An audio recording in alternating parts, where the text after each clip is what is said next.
Welcome to GTPL news. నేను దీపికా రాజ్. వార్తల ముందుగా హెడ్లైన్స్ చూద్దాం.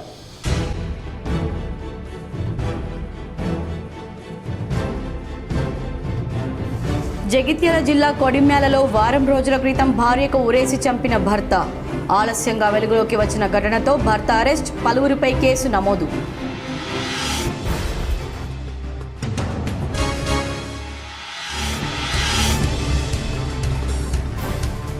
జగిత్యాల జిల్లా మల్లాపూర్ మండలం ముత్యంపేట గ్రామంలో అంగరంగ వైభవంగా నీలగిరి ముత్యంపేట పెద్దమ్మ తల్లి జాతర.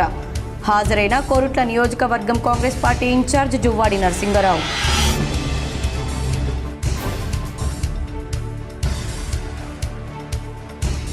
జగిత్యాల జిల్లా మల్లాపూర్ మండలం రాఘవపేట ZPHS పాఠశాలలో విద్యార్థులను సన్మానించిన కాంగ్రెస్ పార్టీ ఇన్ఛార్జ్ జువ్వాడి నరసింగరావు.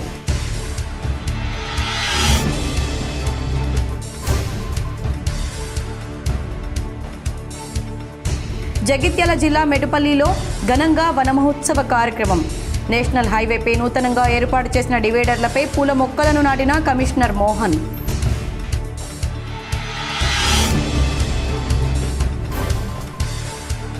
మావోయిస్టులతో కేంద్ర ప్రభుత్వం శాంతి చర్చలు జరపాలి. Committee chairman justice Chandrakumar.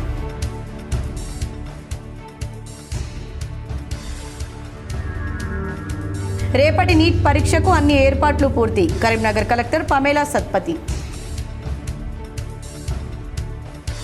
Summer క్యాంప్లను విద్యార్థులు సద్వినియోగం చేసుకోవాలని, పేరెంట్స్ పిల్లలను ప్రోత్సహించాలని కరీంనగర్ కలెక్టర్ పమేలా సత్పతి కోరారు.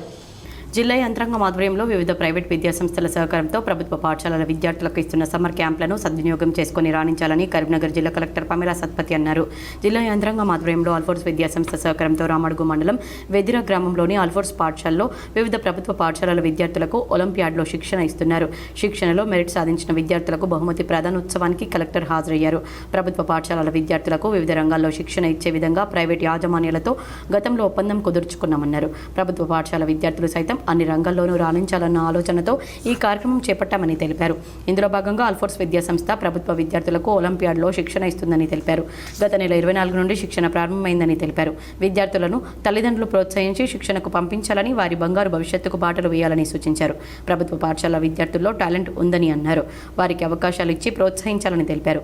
విద్యార్థి దశ నుండే వివిధ పోటీ పరీక్షలకు హాజరవడం ద్వారా భవిష్యత్తులో ఉన్నత విద్యపై అవగాహన వస్తుందని తెలిపారు.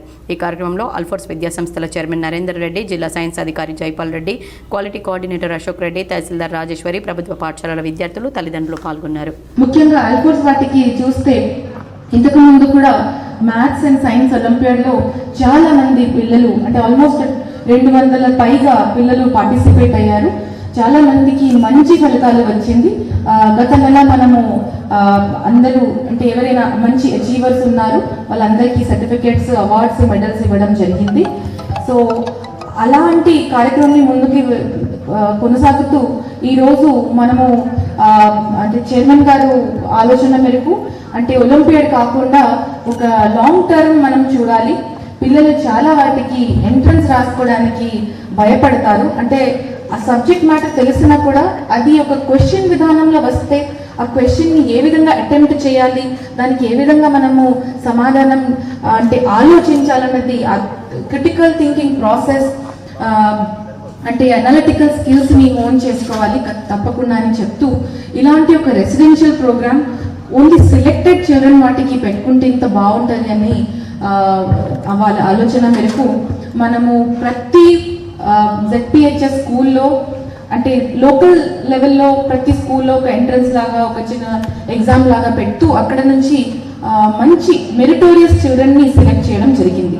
సో ఈరోజు కూడా ఇక్కడ ఉన్న పిల్లలు అందరూ కూడా మెరిటోరియస్ చిల్డ్రన్ అని మీ తల్లిదండ్రులు మీరు గర్వపడాలని నేను కోరుకుంటున్నా. వాస్తవం చెప్పాలంటే ఒక 80 మందిని సెలెక్ట్ చేయడం జరిగింది. కానీ నాకు తెలుసు ఇప్పుడు ఒక వారం అవుతుంది ఈ క్యాంప్ నడుస్తూ. ధర్మపురి శ్రీ లక్ష్మీ నరసింహస్వామి ఆలయంలో నవరాత్రి ఉత్సవాలు వైభవంగా ప్రారంభమయ్యాయి. భారీ సంఖ్యలో భక్తులు హాజరయ్యారు.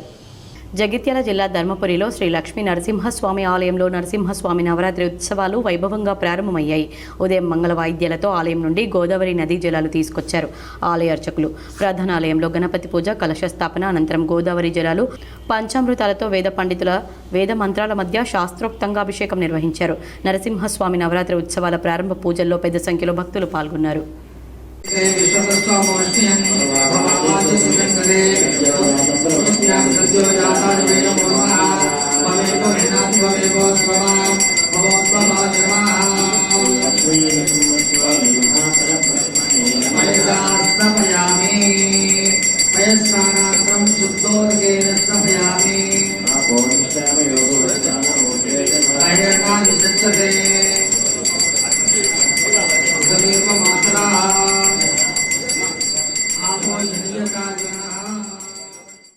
జగిత్యాల జిల్లా మల్లాపూర్ మండలం ముత్యంపేట గ్రామంలో శ్రీ నీలగిరి ముత్యంపేట పెద్దమ్మ తల్లి జాతర అంగరంగ వైభవంగా కొనసాగింది. జగిత్యాల జిల్లా ముత్యంపేట గ్రామంలోని నీలగిరి పెద్దమ్మ తల్లి జాతర కార్యక్రమంలో కోరుట్ల నియోజకవర్గం కాంగ్రెస్ పార్టీ ఇన్ఛార్జ్ జువ్వాడి నరసింగరావు పాల్గొని ప్రత్యేక పూజలు చేశారు. ఈ సందర్భంగా కాంగ్రెస్ పార్టీ ఇన్ఛార్జ్ జువ్వాడి నరసింగరావు మాట్లాడుతూ పెద్దమ్మ తల్లిని దర్శించుకోవడం చాలా ఆనందంగా ఉందని ఆయన పేర్కొన్నారు. కోరుట్ల నియోజకవర్గం ప్రజలు సుఖశాంతులతో వర్ధిల్లాలని, పంటలు బాగా పండి రైతులు ఆనందంగా ఉండాలని పెద్దమ్మ తల్లిని కోరుకున్నట్లు జువ్వాడి నరసింగరావు తెలిపారు. ఈ కార్యక్రమంలో కాంగ్రెస్ పార్టీ ఇన్ఛార్జ్ జువ్వాడి నరసింగరావుతో పాటు కాంగ్రెస్ నాయకులు జలపతి రెడ్డి, కాంగ్రెస్ నాయకులు, కార్యకర్తలు, ఆలయ నిర్వాహకులు, సిబ్బంది పాల్గొన్నారు. రాఘవపేట గ్రామంలో జెడ్పీహెచ్ఎస్ స్కూల్లో విద్యార్థులను కాంగ్రెస్ పార్టీ ఇన్ఛార్జ్ జువ్వాడి నరసింగరావు సన్మానించారు. జగిత్యాల జిల్లా మల్లాపూర్ మండలం రాఘవపేట జెడ్పీహెచ్ఎస్ పాఠశాలలో ఇటీవల వెలువడిన 10వ తరగతి ఫలితాల్లో మంచి మార్కులు సాధించిన విద్యార్థులను కోరుట్ల కాంగ్రెస్ ఇన్ఛార్జ్ జువ్వాడి నరసింగరావు సన్మానించారు. ఈ సందర్భంగా ఆయన మాట్లాడుతూ విద్యార్థులు ఇలాగే మంచి మార్కులు తెచ్చుకొని పై చదువులకు వెళితే ఖచ్చితంగా నా వంతు ఆర్థిక సహాయం అందజేస్తానని ఆయన హామీ ఇచ్చారు. ఇదిలా ఉండగా రాష్ట్ర యూత్ ప్రధాన కార్యదర్శి సుద్దు అమృత సురేందర్ మాట్లాడుతూ మంచి మార్కులు సాధించిన మొదటి 4 విద్యార్థులకు ఆర్థిక ప్రోత్సాహం అందించారు. ఈ కార్యక్రమంలో రాష్ట్ర ప్రధాన యూత్ కార్యదర్శి సుద్దు అమృత నరేందర్, జిల్లా కిసాన్ సెల్ అధ్యక్షులు జలపతి రెడ్డి, మండల market chairman Antadupula Narsaiah, Bapureddy, MEO Damodar Reddy, Mogilipet, Siripur, Damarajpalli ప్రధానోపాధ్యాయులు, కాంగ్రెస్ నాయకులు నత్తిరాము, ఏదులాపురం రమేష్ తదితరులు పాల్గొన్నారు. మీకు ఎప్పుడైనా ఫోన్ల ద్వారా చేయండి. మీరు మెట్పల్లిలో ఉంటా, మీకు అప్రోచ్ అనిపిస్తే మెట్పల్లి వరకు రావాలనిపిస్తే మెట్పల్లికి రండి. లేదు అనుకుంటే నాకు ఫోన్ ద్వారా మీరు అప్రోచ్ అయినా తప్పకుండా మీకు అందుబాటులో ఉంటాం, మీకు సాయం చేద్దాం. నెక్స్ట్ ఇయర్కి ఇప్పుడు వచ్చిన రిజల్ట్స్ కన్నా బ్రహ్మాండమైన రిజల్ట్స్ మళ్ళీ ఇప్పుడు రాబోయే కొత్త సంవత్సరం.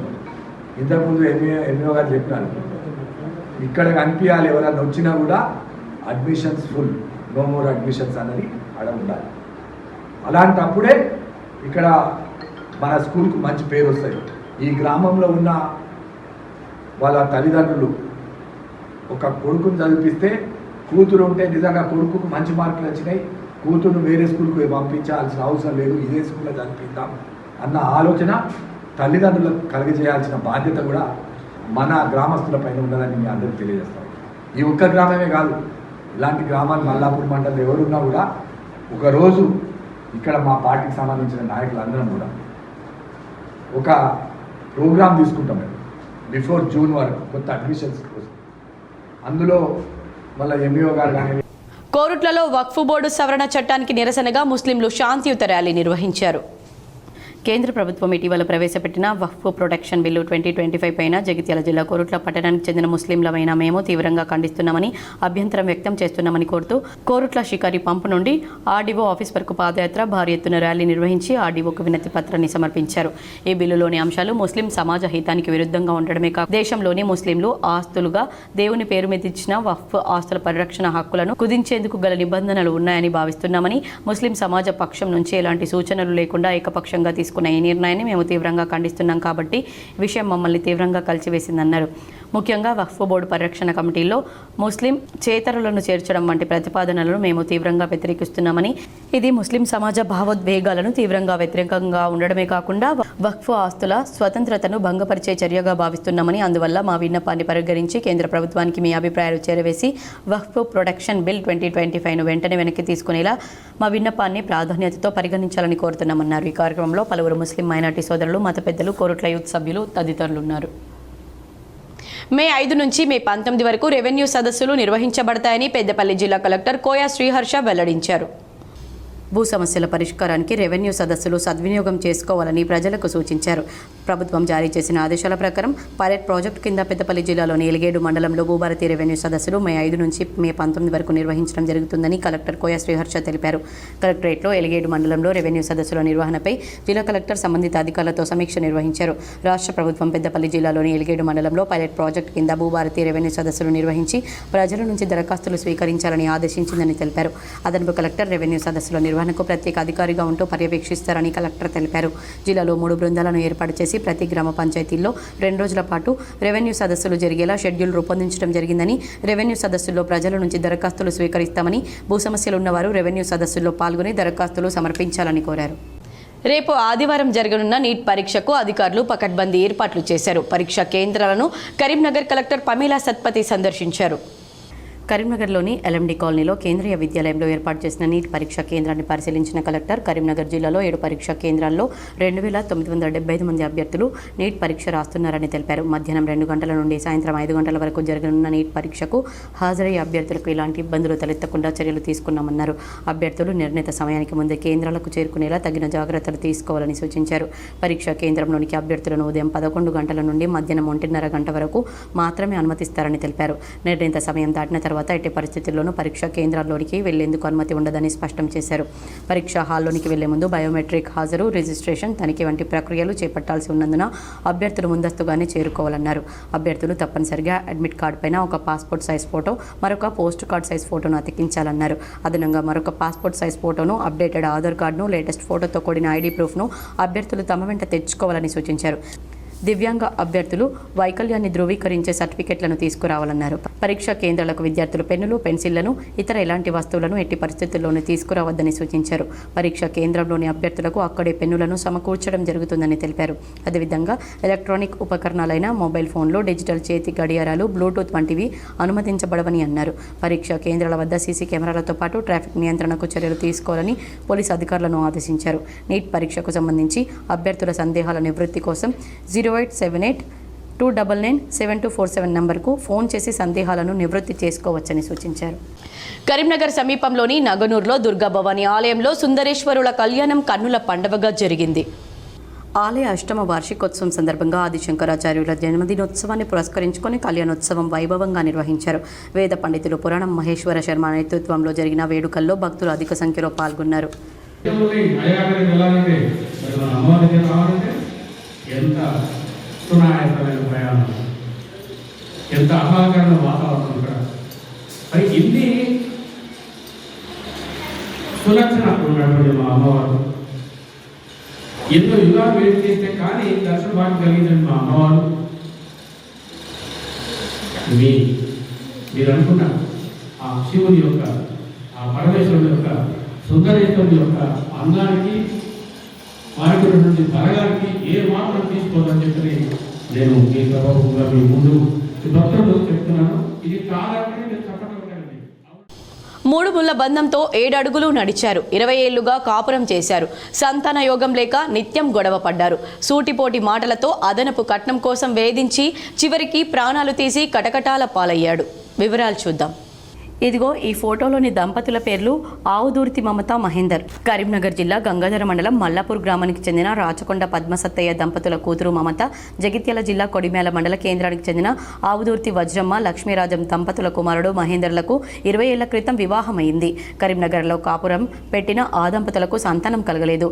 ఇంటా బయట అవమానంగా ఫీలైన భర్త మహేందర్ భార్యతో గొడవ పడ్డాడు. 20 రోజుల క్రితం కుటుంబ సభ్యులు పెద్ద మనుషుల సమక్షంలో పంచాయతీ సైతం నిర్వహించారు. ఇక నుంచి భార్యను బాగా చూసుకుంటానని చెప్పి భార్యను కాపురానికి తీసుకెళ్లాడు. మద్యానికి బానిసైన మహేందర్ ఏ పని చేయకుండా తిరుగుతుండగా షాపింగ్ మాల్లో పనిచేసే భార్య మమతను అదనపు కట్నం కోసం వేధించాడు. కనీసం పుస్తల తాడైనా ఇవ్వాలని గొడవ చేశాడు. తన తల్లిగారు పెట్టింది ఇవ్వనని తెగేసి చెప్పడంతో ఇక లాభం లేదని భార్యను చంపితేనే బంగారు పుస్తల తాడు రావడంతో పాటు భార్య పీడ విరగడవుతుందని భావించాడు. పథకం ప్రకారం గత నెల ఏప్రిల్ 26న అంటే వారం రోజుల క్రితం భార్యను వేములవాడ, నల్లగొండ దైవ దర్శనాలకు వెళ్దామని నమ్మించాడు. దర్శనం చేసుకుని స్వగ్రామం కొడిమేలకు చేరుకుని పాత ఇంటిలో భార్యకు ఉరేసి ప్రాణం తీశాడు. ఆత్మహత్య చేసుకున్నట్లు చిత్రీకరించేలా వేలాడదీసి భార్య మెడలోని బంగారు పుస్తల తాడు, మొబైల్ ఫోన్ తీసుకుని గంగాధరకు చేరుకుని బంగారు కొలుసును ముత్తూట్ ఫైనాన్స్లో కుదవపెట్టి తాగడానికి చేసిన అప్పులు తీర్చాడు. దైవ దర్శనానికి వెళ్తున్నానని చెప్పిన కూతురు ఫోన్ స్విచ్ ఆఫ్ రావడంతో మమత పేరెంట్స్ ఆరా తీశారు. 4-5 రోజులైన మమత మహేందర్ల ఆచూకీ లభించకపోవడంతో కరీంనగర్లో పోలీసులకు ఫిర్యాదు చేశారు. కొడిమ్యాల ఇంటి నుంచి దుర్వాసన వస్తుందని స్థానికులు పోలీసులకు ఫిర్యాదు చేయడంతో ఆలస్యంగా మమత హత్య వెలుగులోకి వచ్చింది. అప్పటికే కుళ్లిపోయిన శవం చూసి మమత పుట్టింటి వారు కన్నీరు మున్నూరుగా విలపిస్తూ అత్తింటి వారి హత్య చేశారని ఆరోపించారు. పిల్లలు కలగలేదని సూటిపోటి మాటలతో నిందించడంతో పాటు అదనపు కట్నం కోసం వేధించారని, పలుమార్లు పంచాయతీలు సైతం అయ్యాయని తెలిపారు. భర్త అత్తమామలతో పాటు 2 మరుదులే మమత హత్యకు కారణమని ఆరోపిస్తూ పోలీసులకు ఫిర్యాదు చేశారు. కట్నం కోసం వేధించి ప్రాణం తీసిన వారిని కఠినంగా శిక్షించి చంపిన ఇంట్లోనే సమాధి చేయాలని డిమాండ్ చేశారు. భార్య డెడ్ బాడీ బయటపడడంతో భయంతో భర్త మహేందర్ పోలీసులకు లొంగిపోయాడు. అతన్ని పోలీసులు విచారిస్తే నేరం ఒప్పుకోవడంతో అరెస్ట్ చేశారు. అతని నుంచి బైక్, 2 మొబైల్ ఫోన్లు స్వాధీనం చేసుకుని కటకటాల వెనక్కి పంపించారు. మమత పేరెంట్స్ ఫిర్యాదు మేరకు మహేందర్ తల్లిదండ్రులతో పాటు 2 సోదరులపై సైతం కేసు నమోదు చేశామని జగిత్యాల డీఎస్పీ రఘుచందర్ తెలిపారు. సంతానలేమి అదనపు కట్నం కోసమే హత్య చేశాడని చెప్పారు. మొత్తం నా అక్కను ఊరేసిర్రో కోసిరో ఏం చేసిరో. ఏం పేరు మీ పేరు? నా పేరు మహేష్. వాళ్ళు ముగ్గురు అన్నదమ్ములు కలిసి చేసిర్రు. వాళ్ళ అమ్మ, నాన్న, వాళ్ళ చెల్లె, వీళ్ళందరూ అవసరమైతే సీసీ కెమెరాలు చూడరు. వాళ్ళు కూడా భీమలావాడాన్ని తీసుకుపోయి కోడి మేళ తీసుకుపోయి ఆ ఇంట్లో రోడ్డుకున్న ఇంట్లో వేసిర్రు. మేము స్టేషన్లు తిరిగి ఇవన్నీ ఎత్తే పోలీసు వాళ్ళకి చెప్పినాం. అక్కడికి ఇల్లు చూడరంటే మేము అచ్చరాకు ఓపెన్ చేయొద్దన్నారట. ఆఖరికి ఇప్పుడు ఇల్లు తీసి పోలీసుల ముంగడ తీసి చూస్తాను. నా అక్క పురుగుల పడి ఉన్నది మొత్తం నా అక్క దగ్గరకు రాకుండా అయింది. నాకు న్యాయం కావాలి. మాకు వాళ్ళని విడిచిపెట్టద్దు. వాళ్ళందరినీ మాకు న్యాయం కావాలి. వాళ్ళ ఆస్తి కొరకు నా అక్కను వరకట్నమని ఇవని అవని బాధించి ఇన్ని చేసి చంపిరు. నా అక్కకి న్యాయం జరగాలి. నా అక్కకి న్యాయం జరిగేటట్టు చూడర్రి. వాళ్ళు పైసా బలం బాగుంది వాళ్ళకు. వాళ్ళు అనుకున్నారు. అందుకే ఆ కొడుకు కూడా నీకు ఏదైతే అది వేడతా అనుకుని వాళ్ళు చేసిర్రు. వాళ్ళు అవసరమైతే బెయిల్ మీద వాళ్ళ నడిపో ఉంటారు. అనిల్ గాడు వానికి బాగా తెలుసు అన్నీ. వాళ్ళు మన మీద అదే ఎక్కడ ఉంటారు వాళ్ళు అని మెట్టుపల్లి వాని అంకులా ఎవడో వాడు సర్పంచ్ ఏమాట. వాళ్ళు పంచాయతీలు అన్నీ పెట్టినా కూడా మమ్మల్ని భయపడి ఇచ్చిన రోజులు మమ్మల్ని ఎక్కడ కాకుండా చేస్తామన్నారు. మా బావగాడు కూడా మొదటి రకం మంచిగా ఉండి ఆయనతో ఏం చేసి దాన్ని నమ్మించి తీసుకుపోయారు. అత్త, వాని చెల్లె, వీళ్ళందరూ కలిసి నా అక్కను ముంచిరు. మొత్తం నా అక్క దగ్గర రాకుండా పోకుండా చేసిర్రు. వాళ్ళ మావ బలం చూసుకుని అనిల్ గాడు, వీడు వాళ్ళ బలం చూసుకున్నాడు. అవ్వయ్య ఆస్తి ఇస్తామని మొత్తం ఏమో చేసిరు. వాళ్ళ బలం చూసుకుని మా పరిస్థితి ఇడికి తెచ్చిరు. మావోయిస్టులతో కేంద్ర ప్రభుత్వం శాంతి చర్చలు జరపాలని హైకోర్టు రిటైర్డ్ న్యాయమూర్తి, శాంతి చర్చల committee chairman justice Chandrakumar demand చేశారు. కరీంనగర్ జిల్లా జమ్మికుంటలో కేంద్ర ప్రభుత్వం మావోయిస్టుల మధ్య చర్చల ఆవశ్యకతపై మానవ హక్కుల వేదిక నిర్వహించిన సదస్సుకు జస్టిస్ చంద్రకుమార్ ముఖ్య అతిథిగా హాజరయ్యారు. హింస, మనుష్యుల ప్రాణాలు తీయడం ద్వారా శాంతి ఎప్పటికీ రాదన్నారు. రాజ్యాంగ 21వ ఆర్టికల్ ప్రకారం ప్రతి ఒక్కరూ జీవించే హక్కు కల్పించిందని, ఆ హక్కును కాపాడడమే తమ లక్ష్యమన్నారు. మావోయిస్టులకు రాజకీయ నాయకులకు మధ్య ఒప్పందాలు లేని చర్చలు జరగాలన్నారు.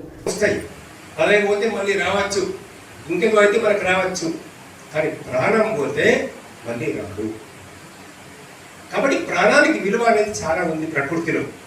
అలాంటి ఒక ప్రాణాన్ని కాపాడుకోవాల్సినటువంటి అవసరం ఉంది. ఈ ప్రాణాన్ని రక్షించమని ఇప్పుడు రాజ్యాంగం మీద ప్రమాణం చేసినారు. ప్రధానమంత్రి కావచ్చు, హోంమంత్రి కావచ్చు, ఎమ్మెల్యేలు కావచ్చు, ఎంపీలు కావచ్చు, రాష్ట్ర మంత్రులు, ప్రతి ఒక్క రాజ్యాంగాన్ని కాపాడుతారు. మరి రాజ్యాంగమే చెప్తున్నది అందరి ప్రాణాల మీద కాపాడాలని. ప్రాణ రక్షణ ఆర్టికల్ 21 చెప్తా ఉన్నది.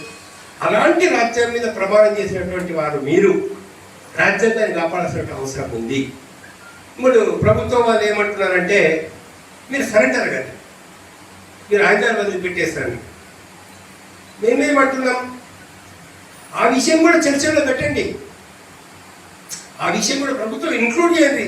వాళ్ళు వచ్చినప్పుడు మాట్లాడడానికి వచ్చినప్పుడు, చర్చించడానికి వచ్చినప్పుడు అది కూడా మీరు డిమాండ్ చేయండి. ఇట్లా మీరు కూడా వదిలిపెట్టేసి రావాలా. మరి వాళ్ళు ఏం చెప్తారో చూడండి, వాళ్ళు ఏం అడుగుతారో చూడండి. బయటకు వచ్చిన తర్వాత మాకు జీవించే హక్కు కావాలని అడుగుతారా? మరి ఏం అడుగుతారు? ఆదివాసీ ప్రాంతాల్లో ఏం చేయాలని అడుగుతారు? అభివృద్ధి కోసం, ఆదివాసుల అభివృద్ధి కోసం ఏమైనా డిమాండ్స్ వాళ్ళు ఉన్నాయి అడగండి. మేము ఒకటే చెప్తున్నాం, వాళ్ళు మీరు కూర్చొని మాట్లాడండి, చర్చించండి. మొదలు ఎవరు కండిషన్ పెట్టద్దు. ఎవరు కూడా ఇట్లయితే ఎవ్వరు కూడా ఏ ఒక్క వ్యక్తి కూడా ప్రభుత్వం కానీ మరి ఇట్లయితే నేను ఒప్పుకుంటా అంటే అది మీ అహంకారాన్ని తెలియజేస్తున్నది. అంటే నువ్వు ఫస్ట్ అది సరి అయినటువంటి ఒక పద్ధతి కాదు, అది మానవత్వం కాదు, ఒక మర్యాద కాదు, ఒక పద్ధతి కాదు. ఒక ఆయుధం కింద పెట్టేసి నేను మాట్లాడతా అని ఆయన అంటే నేను కాల్ చేస్తా అంటే మెట్పల్లిలో సకాలంలో జీతాలు చెల్లించాలని మున్సిపల్ కార్మికులు సమ్మె చేపట్టారు. జగిత్యాల జిల్లా మెట్పల్లి పట్టణంలో మున్సిపల్ పారిశుద్ధ్య కార్మికులు అవుట్సోర్సింగ్ జగిత్యాల జిల్లా మెట్పల్లి పట్టణంలో మున్సిపల్ పారిశుద్ధ్య కార్మికులు అవుట్సోర్సింగ్ కార్మికులు గత 2 నెలలుగా జీతాలు చెల్లించడం లేదని సమ్మెకు పిలుపునిచ్చారు. ఉదయం విధులను బహిష్కరించి మున్సిపల్ కార్యాలయం ముందు బైఠాయించారు.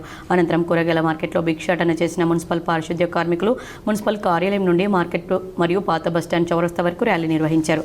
ఈ సందర్భంగా పలు కార్మికులు మాట్లాడుతూ 2 నెలలుగా జీతాలు ఇవ్వడం లేదని, కార్మికుల ఇల్లు గడవడం కష్టంగా ఉందన్నారు. గతంలో 7 నెలల బకాయిలను చెల్లించాలని మరియు 2 నెలల జీతాలను వెంటనే చెల్లించాలని ఏఐటీయూసీ జిల్లా కార్యదర్శి ఎండి ఉస్మాన్ డిమాండ్ చేశారు.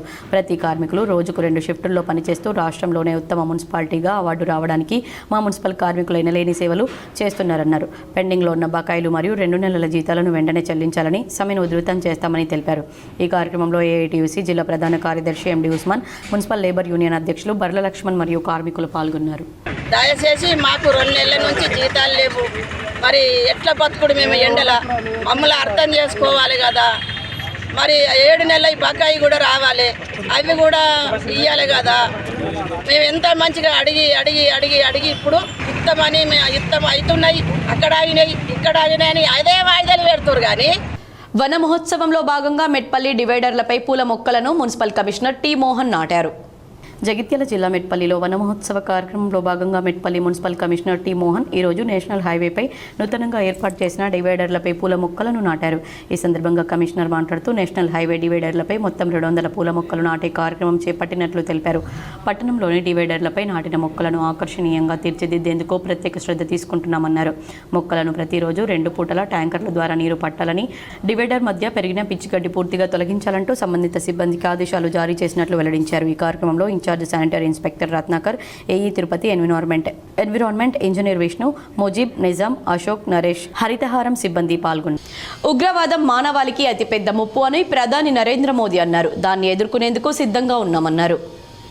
భారత పర్యటనలో ఉన్న అంగోలా అధ్యక్షుడు జువా లోరెన్సాతో ప్రధాని మోదీ భేటీ అయ్యారు. అనంతరం వీరిద్దరూ కలిసి సంయుక్త మీడియా సమావేశంలో పాల్గొన్నారు.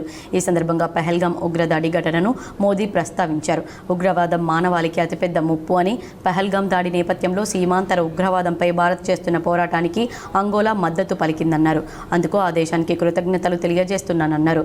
ఉగ్రవాదులు వారికి మద్దతు ఇచ్చేవారిపై కఠినమైన, నిర్ణయాత్మకమైన చర్యలు తీసుకోవడానికి మేము కట్టుబడి ఉన్నామని మోదీ పునరుద్ఘాటించారు. 38 वर्षों के बाद अंगोला के राष्ट्रपति की भारत यात्रा हो रही है. उनकी इस यात्रा से न केवल भारत अंगोला संबंधों को नई दिशा और गति मिल रही है, बल्कि भारत और अफ्रीका साझेदारी को भी बल मिल रहा है. फ्रेंड्स, इस वर्ष भारत और अंगोला अपने राजनयिक संबंधों की 40वीं वर्षगांठ मना रहे हैं, लेकिन हमारे संबंध उससे भी बहुत पुराने हैं, बहुत गहरे हैं. जब अंगोला फ्रीडम के लिए फाइट कर रहा था, పహల్గామ్లో పర్యాటకులపై ఉగ్రదాడితో భారత్, పాకిస్తాన్ మధ్య ఉద్రిక్తతలు కొనసాగుతున్నాయి. దాయాదితో అన్ని రకాల దౌత్య సంబంధాలు తెంచుకుంటున్న న్యూఢిల్లీ తాజాగా మరో గట్టి షాక్ ఇచ్చింది. ఆ దేశం నుంచి వచ్చే దిగుమతులపై నిషేధం విధించింది. ఈ మేరకు కేంద్ర వాణిజ్య మంత్రిత్వ శాఖ తాజాగా నోటిఫికేషన్ విడుదల చేసింది. దేశ భద్రత, ప్రజా విధాన ప్రయోజనాల దృష్ట్యా ఈ నిర్ణయం తీసుకున్నట్లు తెలిపింది. పాకిస్తాన్ నుంచి మన దేశానికి రవాణా అయ్యే అన్ని ఉత్పత్తులకు ఈ నిషేధం వర్తిస్తుందని స్పష్టం చేసింది. పాకిస్తాన్లో ఉత్పత్తి అయ్యే లేదా ఆ దేశం నుంచి భారత్కు వచ్చే అన్ని రకాల వస్తువుల ప్రత్యక్ష, పరోక్ష దిగుమతులపై నిషేధం విధిస్తున్నాం. అనుమతులు ఉన్న ఉత్పత్తులైన, స్వేచ్ఛాయుత దిగుమతులైనా సరే పాక్ నుంచి ఎలాంటి వస్తువులను అనుమతించబోం. ఈ నిషేధం తక్షణమే అమల్లోకి వస్తుంది.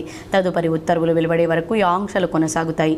ఈ నిషేధం నుంచి ఏవైనా మినహాయింపులు కావాలంటే భారత ప్రభుత్వం నుంచి ముందస్తు అనుమతి తప్పనిసరి అని వాణిజ్య మంత్రిత్వ శాఖ తమ నోటిఫికేషన్లో వెల్లడించింది. భారత్, పాకిస్తాన్ మధ్య వాణిజ్యానికి ఉన్న ఏకైక రవాణా మార్గం అటారీ వాఘా సరిహద్దు. ఇప్పటికే దాన్ని మూసివేసిన సంగతి తెలిసిందే. ఇక 2019లో పుల్వామా దాడి తర్వాత నుంచి దాయాదు నుంచి మనకు చాలా వరకు దిగుమతులు తగ్గించుకున్నాం. పాక్ ఉత్పత్తులపై కేంద్రం 200% సుంకం విధించింది. కొన్ని రకాల ఫార్మా ఉత్పత్తులు, పండ్లు, నూనె గింజల వంటి వాటిని మాత్రమే దాయాది నుంచి దిగుమతి చేసుకుంటున్నాం. గణాంకాల పరంగా చూస్తే కూడా ఈ దిగుమతుల విలువ చాలా తక్కువే. 2024-25 ఆర్థిక సంవత్సరంలో భారత్ నుంచి పాక్కు 447 $0.65 మిలియన్ వస్తువులు ఎగుమతి కాగా అక్కడి నుంచి కేవలం $0.42 మిలియన్ ఉత్పత్తులను మాత్రమే దిగుమతి చేసుకున్నాం. ప్రపంచవ్యాప్తంగా భారత్ జరుపుతున్న వాణిజ్యంలో ఇది కేవలం 0.1% మాత్రమే. గోవాలో ఘోర విషాదం చోటు చేసుకుంది. షిర్గావ్లోని శ్రీదేవి లైరా ఆలయం జాతరలో తొక్కిసలాట జరిగింది. ఈ దుర్ఘటనలో 7 మృతి చెందగా 30 మందికి పైగా గాయపడ్డారు. గోవాలో విషాదం చోటు చేసుకుంది. షిర్గావ్లోని లైరాదేవి ఆలయంలో తొక్కిసలాట జరిగింది. 7 భక్తులు మృతి చెందగా మరో 50 మందికి పైగా తీవ్రంగా గాయపడ్డారు. లైరాదేవి ఆలయంలో ఏటా వైశాఖ శుద్ధ పంచమి రోజు వైభవంగా జాతర జరుగుతుంది. తిరువనంతపురం, గోవాలో ఈ నేపథ్యంలో భక్తులు ఆలయానికి పోటెత్తారు. ఒక్కసారిగా పెద్ద సంఖ్యలో భక్తులు తరలి రావడంతో తొక్కిసలాట చోటు చేసుకుంది. ఆలయ సిబ్బంది, పోలీసులు సహాయక చర్యలు చేపట్టారు. గాయపడిన వారిని హుటాహుటిన దవాఖానాకు తరలించారు. మృతుల్లో 2 మహిళలు ఉన్నారు. కాగా తొక్కిసలాట జరగడానికి గల కారణాలు ఇంకా తెలియరాలేదు. అయితే ప్రాథమిక సమాచారం మేరకు అధిక సంఖ్యలో భక్తులు రావడంతో పాటు వారిని నియంత్రించడానికి సరైన ఏర్పాట్లు చేయకపోవడంతోనే ఈ ఘటన చోటు చేసుకున్నట్లు సమాచారం. జ్యోతిర్లింగ క్షేత్రం కేదార్నాథ్ ఆలయానికి భక్తులు పోటెత్తారు. శుక్రవారం ఒక్కరోజే రికార్డు స్థాయిలో 30,000 మందికి పైగా కేదార్నాథ్ ఆలయాన్ని దర్శించుకున్నారు. చార్ధామ్ యాత్రలో భాగంగా శుక్రవారం ఉదయం 7 గంటలకు కేదార్నాథుని ఆలయ తలుపులు తెరుచుకున్నాయి. ఈ సందర్భంగా నేపాల్, థాయిలాండ్, శ్రీలంక తదితర దేశాల నుంచి తెప్పించిన గులాబీ బంతి సహా 54 రకాల 108 క్వింటాళ్ల పూలతో ఈ హిమాలయ ఆలయాన్ని అలంకరించారు. ప్రారంభ కార్యక్రమానికి ఉత్తరాఖండ్ ముఖ్యమంత్రి పుష్కర్ సింగ్ ధామీ హాజరీ ప్రత్యేక పూజలు నిర్వహించారు. చార్ధామ్ యాత్రలో భాగమైన గంగోత్రి, యమునోత్రి ఆలయాలు ఇప్పటికే ప్రారంభం కాగా బద్రీనాథ్ ఆలయం మే 4న ప్రారంభం కానుంది. ఈసారి కొత్తగా వారణాసి, రిషికేశ్, హరిద్వారాలలో నిర్వహించే గంగా హారతి మాదిరిగానే ఇక్కడ ఆలయానికి సమీపంలో మందాకిని, సరస్వతి నదుల సంగమం వద్ద మహాహారతి నిర్వహించనున్నట్లు Badrinath Kedarnath temple committee CEO Vijay తెలిపారు. ఇకపోతే అధికారిక గణాంకాల ప్రకారం శుక్రవారం ఒక్కరోజే 30,000 మందికి పైగా భక్తులు దర్శించుకున్నారు. ఇందులో 19,196 మంది పురుషులు ఉండగా 10,597 మంది మహిళలు, 361 మంది ఇతరులు ఉన్నారని అధికారులు వెల్లడించారు. చార్ధామ్ యాత్రలో కేదార్నాథ్ దేవాలయం సందర్శన భాగంగా ఉంటుంది. ప్రతి ఏటా దేశంలోని వివిధ ప్రాంతాల నుంచి లక్షల మంది భక్తులు కేదార్నాథ్కు చేరుకుని పరమేశ్వరును దర్శించుకుని ప్రత్యేక పూజలు చేస్తూ ఉంటారు. అయితే ఏటా శీతలకాలం ప్రారంభం కాగానే ఈ ఆలయాన్ని మూసివేస్తారు. శీతాకాలంలో దాదాపు 6 నెలల పాటు ఈ ఆలయ తలుపులు మూసే ఉంటాయి. ఆ సమయంలో ఆలయం మొత్తం మంచుతో కప్పుకుపోయి ఉంటుంది.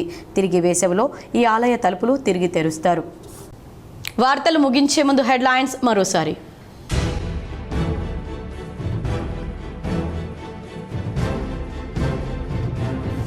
జగిత్యాల జిల్లా కొడిమ్యాలలో వారం రోజుల క్రితం భార్యకు ఉరేసి చంపిన భర్త. ఆలస్యంగా వెలుగులోకి వచ్చిన ఘటనతో భర్త అరెస్ట్, పలువురిపై కేసు నమోదు.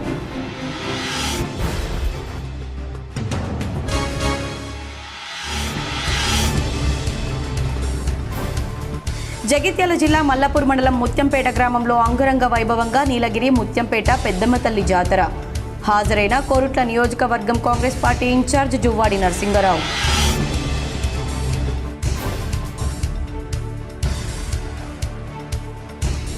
జగిత్యాల జిల్లా మల్లాపూర్ మండలం రాఘవపేట జెడ్పీహెచ్ఎస్ పాఠశాలలో విద్యార్థులను సన్మానించిన కాంగ్రెస్ పార్టీ ఇన్ఛార్జ్ జువ్వాడి నరసింగరావు.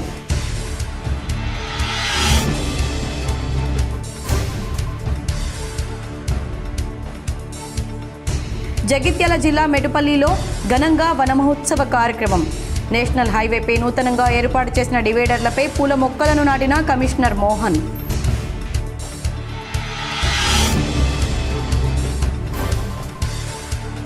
మావోయిస్టులతో కేంద్ర ప్రభుత్వం శాంతి చర్చలు జరపాలి. Committee chairman justice Chandrakumar.